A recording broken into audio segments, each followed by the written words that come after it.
Yashpal. Chhaava movie देखी? जी बिल्कुल देखी और सबको देखनी चाहिए। देखिए जब हम बात करते हैं, हमारे इतिहास की बात करते हैं, हमारी टेक्स्ट बुक में महाराणा प्रताप के बारे में पढ़ाया गया है, शिवाजी के बारे में पढ़ाया गया है, लेकिन मराठाओं का वो अस्तित्व जो शिवाजी के बाद देखने को मिला, शिवाजी शेर थे, उनके पुत्र वो छावा थे, तो वो इतिहास कहीं ना कहीं हम लोगों से छुपाया गया था। तो इस मूवी में कहीं ना कहीं वो इतिहास दिखाया गया है कि किस प्रकार से मराठाओं ने केवल जो औरंगजेब का इतिहास रहा है उसे कमजोरी नहीं किया है, बल्कि हमारे जो दक्कन के मंदिर हैं उन्हें बचाने का जो प्रयास किया गया था, जो शिवाजी महाराज का सपना था स्वराज का, उसे आगे बढ़ाने का जो काम किया था वो छावा ने किया था, यानी कि उनके पुत्र संभाजी महाराज ने किया था। तो बिल्कुल उनकी वीर गाथा है, उसे देखना चाहिए, और देखना केवल इसलिए नहीं चाहिए क्योंकि इसमें युद्ध है। युद्ध के साथ साथ में इस मूवी के अंदर ये दिखाया गया है कि जो मराठाओं का जो शौर्य था, उन्होंने दक्कन को जो बचा के रखा है औरंगजेब से, वो बहुत ज़रूरी था। इसमें हमने ये भी देखा है कि कविराज का और छावा का जो इसमें कॉम्बिनेशन है, जो उन दोनों के बीच में एक लय बनी हुई है कविता के तौर पर, वो बहुत ही मार्मिक है। लास्ट में हम देखेंगे तो काफ़ी इमोशनल है ये मूवी, तो बिल्कुल देखनी चाहिए। इतिहास से हमें रूबरू होना है।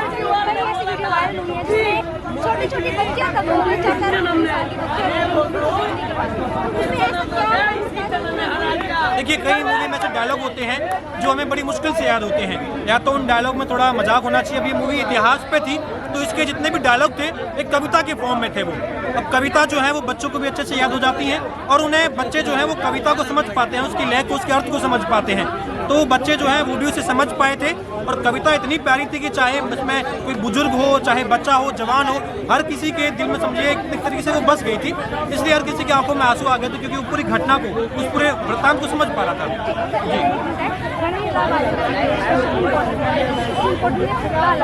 जी जी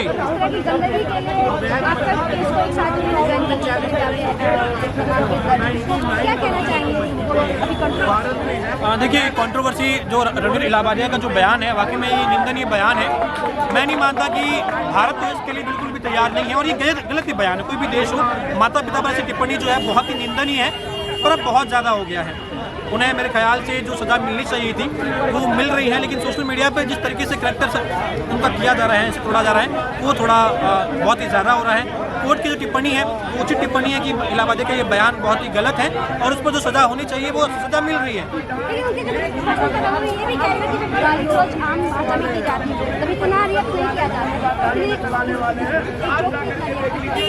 अब देखिए जोक नहीं था, ना ही ये डार्क ह्यूमर था, ये एक बहुत ही भद्दी टिप्पणी थी जो माता पिता पर की गई थी। लेकिन इस टिप्पणी के अगर हम साइडलाइन देखें तो ये शो जो है काफ़ी समय से चलता आ रहा है। इसी शो में इसी तरह की कई टिप्पणियाँ हुई हैं, और उस पर 3 करोड़ 4 करोड़ 5 करोड़ 10 करोड़ व्यूज़ भी है। यानी कि हमारा एक तबका जो है ऐसे ह्यूमर को मानता है, वो तैयार है, एक तबका है वो तैयार नहीं है। अब जोक को हम अगर ऐसे देखेंगे कि अब आज के टाइम में हम वो चीटी हाथी वाले जोक तो अब चलेंगे नहीं, ना ही संता बंता वाले जोक चलने वाले हैं। तो अब जोक ऐसी चीज़ है कि अब कोई लोग इसमें तैयार होते हैं, कोई नहीं। कोई अगर अपाहिज है तो अपाहिज पर जोक बनते हैं। अब कुछ लोग उस पर हंसते हैं, कुछ लोग कहते हैं कि नहीं ऐसे जोक नहीं होने चाहिए। सरदार पर जोक बनते हैं, सरदारों से नाराज होते हैं, लेकिन बाकी लोगों को हंसी आती है। तो ये तो एक तरीके का अब तबका है, कोई तैयार है कोई तैयार नहीं है। देखिए अब हाँ, वही एक तरीके का उपहास था, और जो इलाहाबादी की जो टिप्पणी थी वो बहुत ही निंदनीय टिप्पणी थी।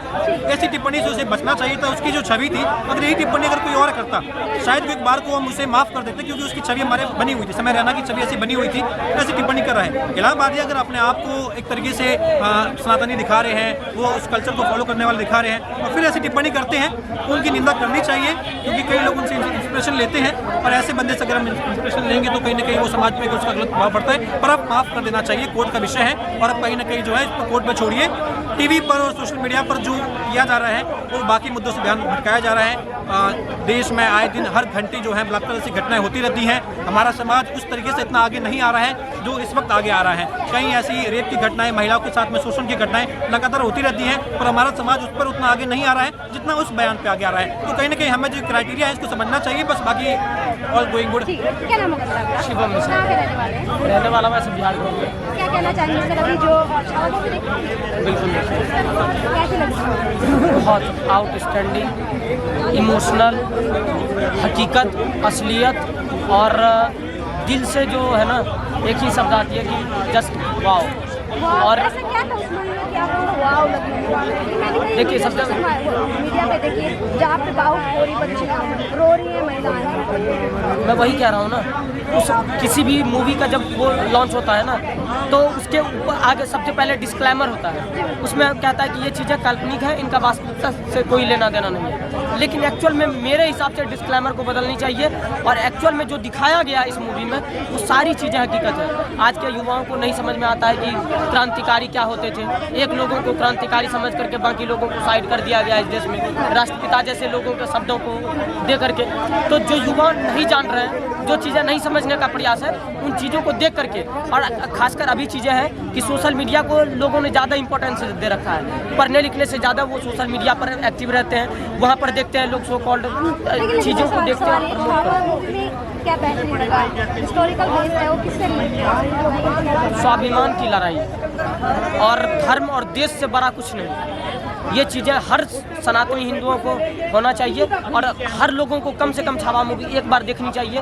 उसके लिए जो इस देश को, इस प्रांत को साम्राज्य हिंदुत्व बनाना चाहते थे, जो इस देश में एक्चुअल में स्वाभिमान की लड़ाई के चक्कर में अपना वजूद तक, जीव, अपनी पत्नी के उस बयान को सुनिए, एक एक बच्चा से लेकर जिनको समझ नहीं है वो इस मूवी को देख करके भावुक हो रहा है, तो डेफिनेटली कुछ तो खास होगा। अब हमारा सवाल है रणवीर इलाहाबादिया को लेकर, सुप्रीम कोर्ट ने भी उनको फटकार लगाया कि इस तरह की गंदगी और आप क्या कहना चाहेंगे? तमाम से कंट्रोवर्सी हुई के समर्थन में भी कुछ लोग आ रहे हैं, कह रहे कि ऐसे गाली गलौज भाषण नहीं की जा रही है। रणवीर इलाहाबादिया को इतना कंट्रोवर्सी, जो चीज़ें आज हुई है वो चीज़ें वर्षों पहले हो जानी चाहिए थी। एक तो वक्त जब कैरी मिनाटी जैसे लोग जो फेमस हो रहे थे, गाली दे करके, लोगों को रोस्ट करके, रोस्ट अलग चीज़ होती है, गाली गलौज अलग चीज़ होती है। तो जब इस तरह की चीज़ें तभी से हो रही थी, इंक्रीज हो रही थी, मूवी में हमेशा जो है न्यूडिटी दिखाया गया, वल्गैरिटी दिखाया गया। तो जिस तरह से लोगों को दिखाया गया, लोग आज के युवा खासकर उसको कंसीव करने लगे, उनसे सीखने लगे। तो इन चीज़ों का विरोध जो आज हुआ है वो चीज़ें वर्षों पहले हो जानी चाहिए थी। तो रणवीर इलाहाबादिया हो, समय रैना हो, अपूर्वा मखीजा हो, आशीष चंचलानी हो, कोई भी हो, उनको कम से कम इतना समझ में आना चाहिए कि हम जो युवा को देख करके, जो युवा हमें देख करके कुछ सीखना चाहिए, वो उनके माँ के बारे में ऐसा कुछ बोल देंगे, उनकी बहन के बारे में बोलेंगे, उनकी वाइफ के बारे में बोलेंगे। आपने कहा कि पति परमेश्वर, फिर आपने गलत भाषा का प्रयोग कर लिया। तो आप अगर सनातन और आस्था का विरोध कर रहे हैं, हर चीज़ें मर्यादा में, आपको भी पता होगा कि मर्यादित चीज़ें हमेशा खूबसूरत लगती है। तो अगर आप करना भी चाहते, कोई डबल मीनिंग की चीज़ें एक्चुअली फेमस है, कपिल शर्मा शो भी डबल मीनिंग में चल रही है, आज तक कभी कोई आरोप नहीं लगा। तो डबल मीनिंग की चीज़ें तो चल रही थी, लेकिन इनका विरोध क्यों हुआ? विरोध इसीलिए हुआ क्योंकि कोई भी चीज़ें ओपन माइंडेड नहीं हो सकती है, कोई भी चीज़ें बिल्कुल खुल करके नहीं आ सकती है। आप किसी की भी माँ बहन को ऐसे आप नहीं कह सकते हैं। तो इन चीज़ों के लिए जो आज हुआ, लेकिन अब सारी चीज़ों को खत्म कर देनी चाहिए।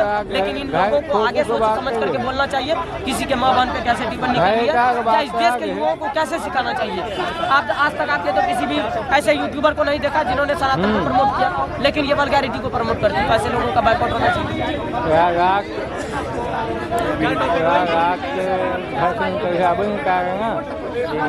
कोर्ट ने उनकी निंदा की, उन्होंने कहा कि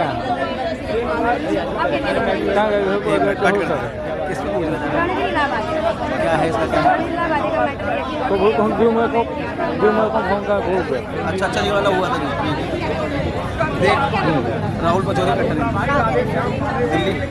सर, अभी रणवीर इलाहाबादिया जो कंट्रोवर्सी चल रही है, तमाम विवादों में घिरे हुए हैं, लगातार उनको मौत की धमकियाँ मिल रही है, उनका मामला सुप्रीम कोर्ट में गया, उन्होंने सुप्रीम कोर्ट में याचिका दायर की कि जितने भी केसेस हैं उनके साथ सुप्रीम कोर्ट ने उनको फटकार लगाई कि आपकी तमाम इतनी गंदगी हो रही है, उसका हम क्या करें? जनता कैसे देख रही है अब इस मामले को? क्या ठंडा होता नजर आ रहा है, या क्या माफ करना चाह रही है रणवीर इलाहाबादिया? रणवीर को मैं बताना चाहता हूँ सीधी भाषा में कि देश संविधान से चलता है, तुम्हारे बाप की बदौती नहीं है तो सारे केस एक साथ आ जाएंगे। ना ही इतना सुप्रीम कोर्ट खाली बैठा हुआ है तो तुम्हारे लिए इतना सब कुछ करेगा। दूसरी बात, तुम क्या क्या बद्दे मजाक करें, छोटे छोटे बच्चे इन सीरियल्स को देख रहे हो, तुम क्या समाज में नाटक दिखाना चाह रहे हो? तुम माँ बाप पे टिप्पणियाँ कर देते हो, तुम बहनों पे टिप्पणियाँ कर देते हो, तुम देश की महिलाओं पे टिप्पणियाँ कर देते हो। भाई ये देश के संविधान में नहीं है, ना इतना नग्न शब्द कहना है, इतनी कहीं ना कहीं अश्लीलता इस देश में फैलाने की जरूरत है। क्योंकि हमारा देश हमेशा से अतिथि देवो भव जैसे नारे देता हुआ है और कहीं ना कहीं महिलाओं को सम्मान करता हुआ है। अगर महिलाओं का इस प्रकार से अपमान होगा तो आप ही बताइए बेटे में और माँ में क्या फर्क रह जाए? अगर इनकी मानसिकता ऐसी बन चुकी है तो मैं तो कहता हूँ इस व्यक्ति को कड़ी से कड़ी सजा मिलनी चाहिए, जिससे कि आगे भविष्य में कोई भी व्यक्ति माँ बाप को लेकर इस प्रकार की कोई टिप्पणी नहीं।